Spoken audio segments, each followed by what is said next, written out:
Right now, in the wake of that tragic shooting outside the Capitol Jewish Museum in our nation's capital, law enforcement officials are increasing security measures at faith-based organizations, schools, and community centers around Washington, D.C.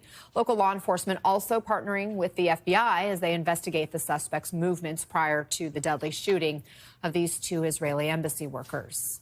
I'm going to bring in Democratic Congressman Glenn Ivey of Maryland. Congressman, thanks for being with us. So many questions still about how this tragic shooting unfolded.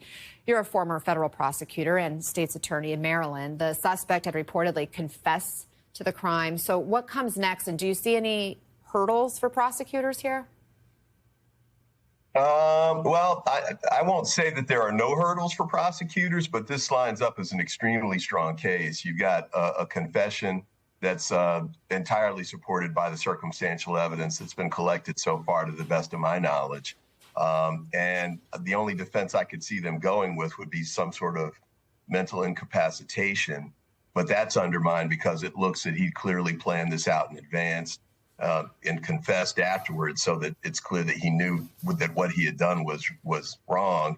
And unless some new information comes out, it looks like it's pretty clear that that he was aware of the impact of what he was doing, and that it was politically motivated, which would support the types of charges that might go to terrorism or other types of enhancement. So I think it's a very strong murder case, and I'm expecting the government to seek the death penalty here, because it's multiple murders for politically motivated reasons.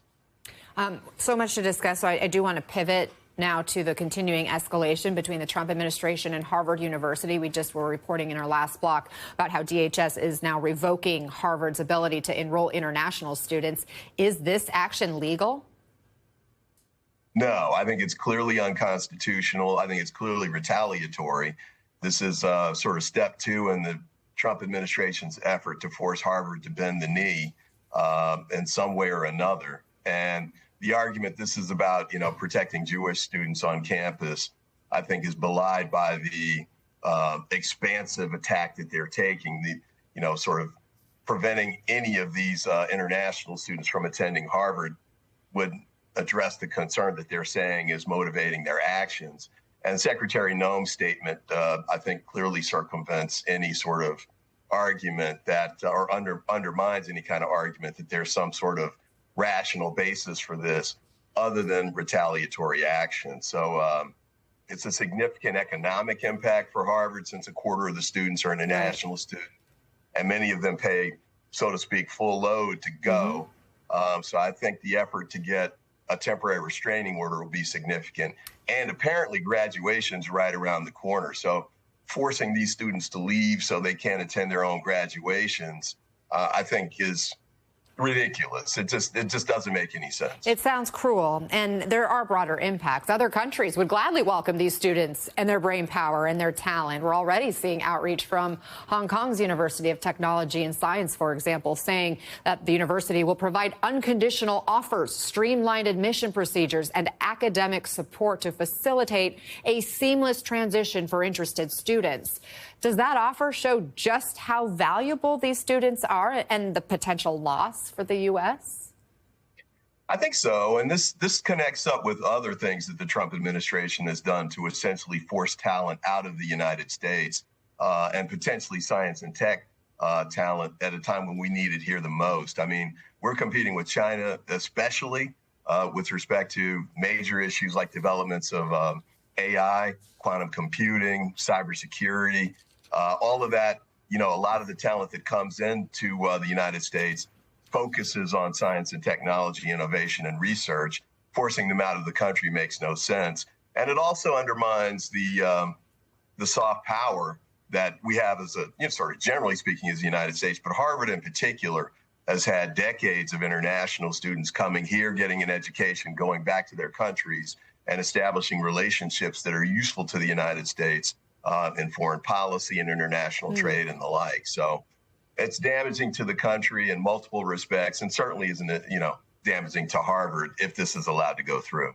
Meantime, there are some new developments in the fallout from President Trump's Oval Office showdown with South Africa's president this week.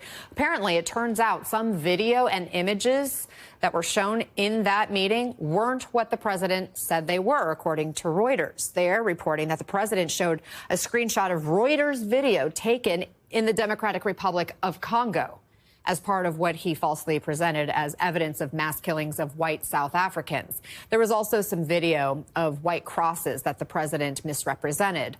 And our Yamiche Alcindor asked the White House press secretary about that specifically. Watch. What's to show not true, Yamiche? It's not true. The video was showing a burial site. It is unsubstantiated that that's the case. No, it is true that that video showed the crosses that represent what the president claimed. The video showed images of crosses in South Africa about white farmers who have been killed and politically persecuted because of the color of their skin. The president and those claimed crosses that are representing their lives. Those crosses are representing their lives. Who at the White House? It did show that. It showed white crosses representing people who have perished because of racial persecution. Verifies the videos that the president shows, and what protocols are in place when there's unsubstantiated information being put out for the world and world leaders to show? Yamiche, what's unsubstantiated about the video? The video shows crosses that represent the dead bodies of people who were racially persecuted by their government. In fact, the Associated Press, of all places, has a picture of that very monument, and the caption from the Associated Press is, "Each cross marks a white farmer who has been killed in a farm murder." So it is substantiated, not just by that. Again, the president said it was a burial site. That was what we were talking about there. Congressman, your thoughts about how this level of misinformation in the Oval Office may impact America's credibility around the globe? Well, sadly, it's not surprising that the Trump administration is misrepresenting facts and making these kind of wild claims. But nobody should be surprised about this. I mean, we recall the claims that were made during the campaign about, a particular group of immigrants that were eating dogs and stuff like that. And they never backed away from that, never corrected it. And you could see in this press conference, they're going to continue along that path. But I appreciate the fact that the media, I know back in the day, it was always the media would present one side and the other. But I think it's important for the media now to make clear when they're lying, when they're giving false information, because it's important for the public to know that these kinds of claims are unsubstantiated.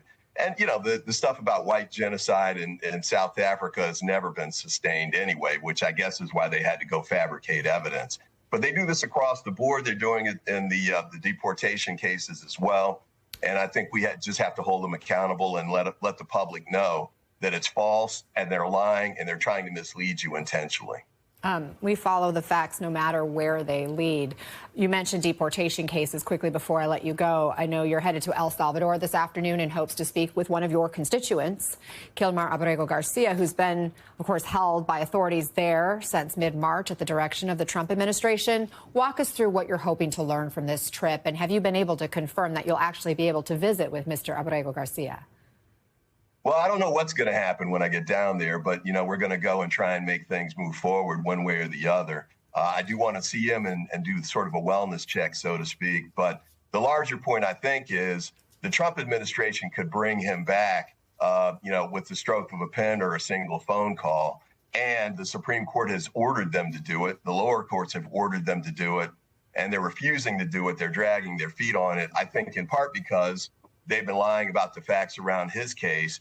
And the Venezuelans who are being held down there in El Salvador as well.